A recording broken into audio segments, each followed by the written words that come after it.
Mucho se ha hablado en estos días, en medio de todas estas discusiones con respecto a la posible eliminación o no de instituciones del Estado Dominicano, algo con lo cual en principio voy a estar de acuerdo. Creo que es un Estado que hace mucho tiempo necesita adelgazar y necesita no solamente reducir número de instituciones, necesita reducir tiempos en cuanto a la gestión de todos los servicios. Uno de los servicios más importantes que el Estado provee en su concepto actual es la documentación oficial, la posibilidad de usted tener los permisos, la documentación que identifica, que certifica el estatus de una persona física o jurídica, que valida que usted ha cumplido con las obligaciones que la ley determina y que usted puede, por lo tanto, operar una compañía, fusionar una compañía, adquirir otra, ver un bien traspasado y lograr, en la medida en que esas, pues,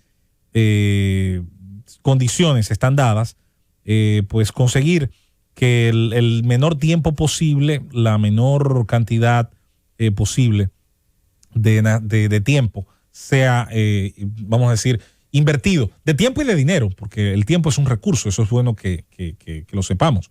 El tiempo usted tiene que considerarlo tal cual, por eso el salario, por ejemplo, es un cálculo de hora hombre o de hora obrero, de hora trabajador, de la misma manera que el dinero, por ejemplo, en fondos certificados bancarios genera un interés en el tiempo. Bueno, pues el tiempo es un recurso y es parte del cálculo que se hace también de la productividad. Se ha convenido hace muchísimo tiempo en los marcos económicos, en las comparaciones entre una nación y otra, en generar el concepto del doing business, algo que maneja mucho el Banco Mundial y que hace muchísimo tiempo ha venido haciendo hincapié. Y es la idea de que los países pueden ser rankeados, pueden ser nivelados al momento de usted facilitar la posibilidad de hacer negocios.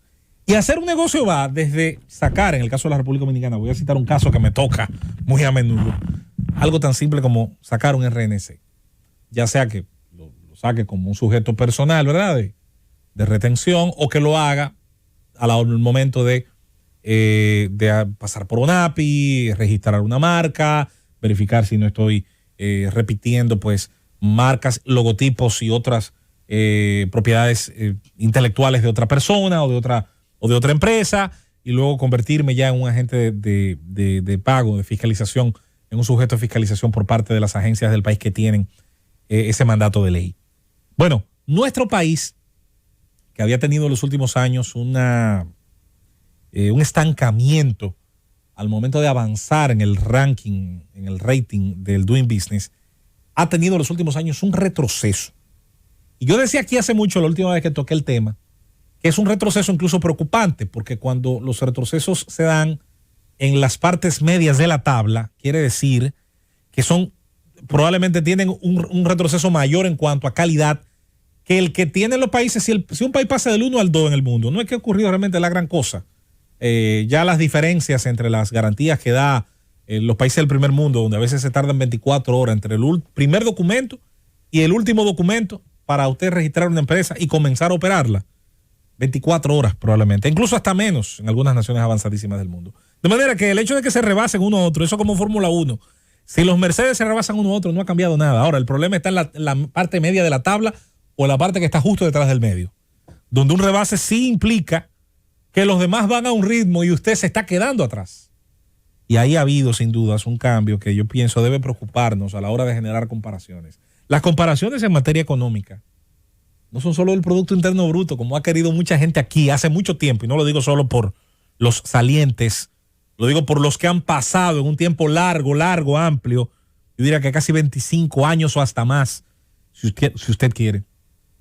La comparación en economía no se hace solo con el Producto Interno Bruto, que sí es vamos a decir que es un índice que permite ver lo masivo, que luego permite generar otras operaciones, dividirlo entre la población, dividirlo en la población económicamente activa, hacer cálculos relacionados a los actores que están activos, verificar los famosos temas de la presión fiscal, que también puede diferir en cuanto a los números oficiosos o en cuanto a la presión fiscal efectiva sobre sectores productivos.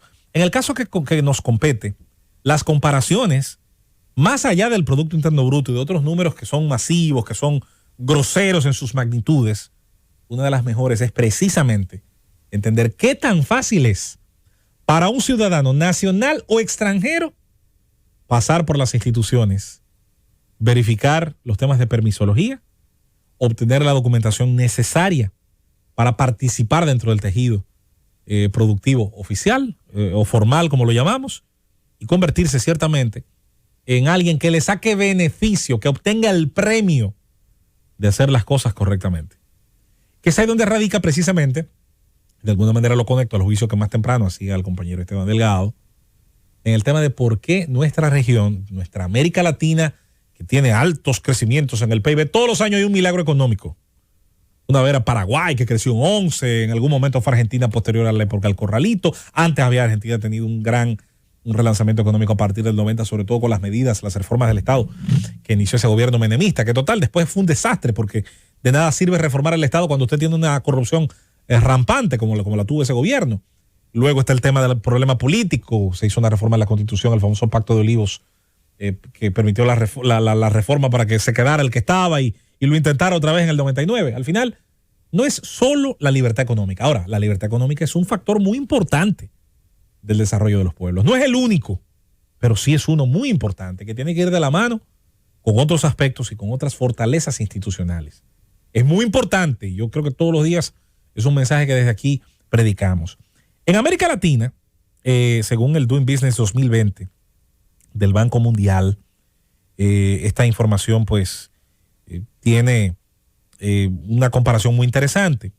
El país que mejor sale parado en la facilidad para hacer negocios de América Latina, para sorpresa de nadie que le dé seguimiento al tema macroeconómico, es Chile, que siempre ha sido una economía, y esto no viene de ahora, viene de importantes reformas hechas tanto en democracia como en dictadura, porque sí, la dictadura chilena, ensangrentada, violadora de derechos humanos, violadora de todo cuanto pudo haber violado, tuvo dentro de sus medidas tal vez menos malas, haber ido preparando el escenario para que un Estado más pequeño, más adelgazado, pudiera ser heredado a partir de las reformas, a partir del referéndum y del llamado a elecciones, por los demócratas que de ahí en adelante han gobernado esa nación. Independientemente de todas las medidas que se han tomado de ahí en adelante, ha habido siempre un respeto de alguna manera a esas reformas y al espíritu de las mismas, con todo y que ha habido de todo, y lo hay actualmente dentro de la política de esa nación. Ahora se mantiene todavía en el puesto 59 del mundo como el país que más facilidades ha dado en ese sentido. México,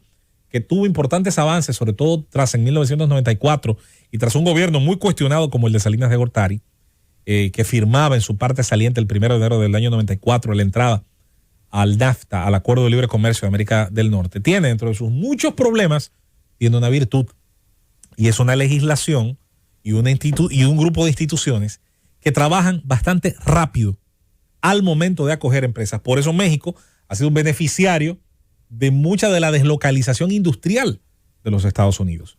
Lo hace porque además de tener aspectos de seguridad jurídica, con todo y el problema que existe, lo sabe el mundo, en materia del narcotráfico, en materia del crimen organizado, en materia de toda esa situación, sobre todo en la parte norte de esa gran nación, hermana nación de nuestra América Latina. Pero a pesar de todo ello, han tenido la virtud de lograr mantener un camino, yo diría que medianamente ejemplar, en materia de las facilidades que dan a la hora de ofrecer rapidez y eficiencia en el tema de los documentos.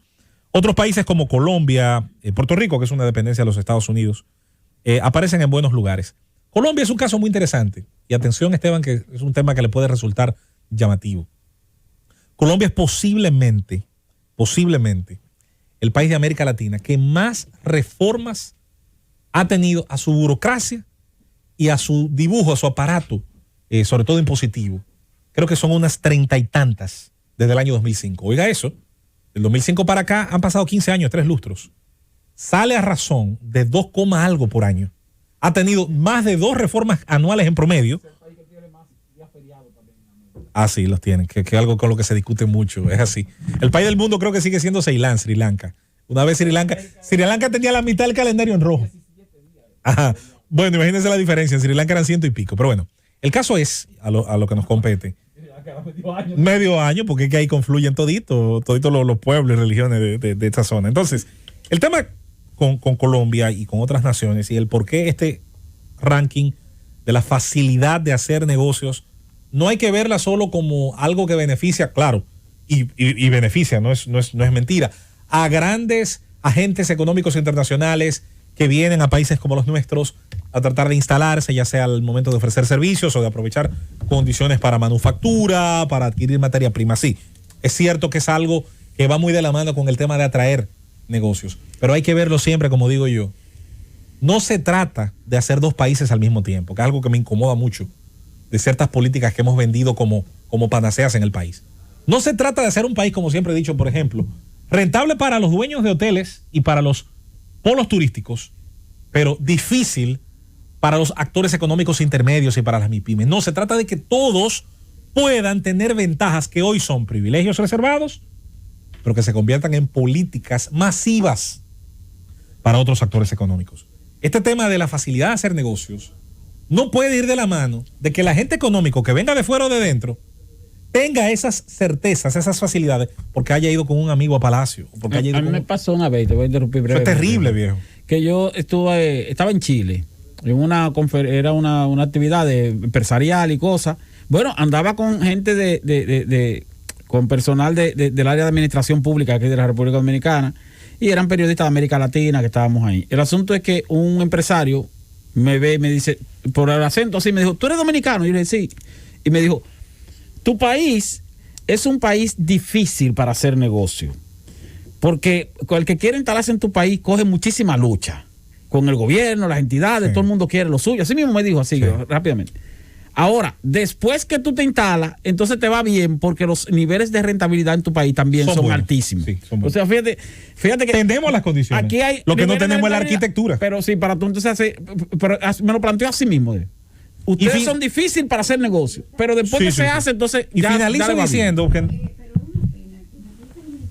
un buen clima de negocio en temporada normal sin COVID tenga que lidiar con, digamos que son antiderechos, el tema de los sobornos, la presión que te brindan en la facilidad funcionarios e intermediarios, el tema del lobby, serían cosas, yo lo llamo oportunidad de mejora, que si nosotros pudiéramos ciertamente buscarle una mejor solución, tal vez tendríamos una mayor capacidad.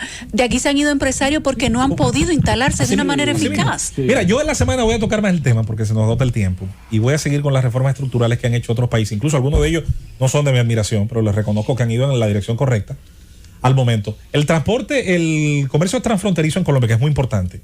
¿Tú sabes a cuánto es el promedio ahora de horas de la documentación? Bajó a 12 horas. Brasil hizo medidas importantes este año en ese sentido, a partir de su Congreso. Y finalizo diciendo, señores, que es imposible que un país que pretende tener una república digital y donde todo se hace por computadora, hay una serie de documentos que no puedan simplemente de manera digital hacerse y formalizarse. Que luego un acta de nacimiento, la misma entidad que te lo expide, luego te pida legalizarla, pero es legal, no puede haber un acta ilegal, todas las actas están legalizadas. El tiempo no nos da, vamos a seguir este tema en la semana. Si tú como institución me das un documento, ¿cómo puede ser que ¿Cómo hay que legalizarlo? Vamos a la pausa.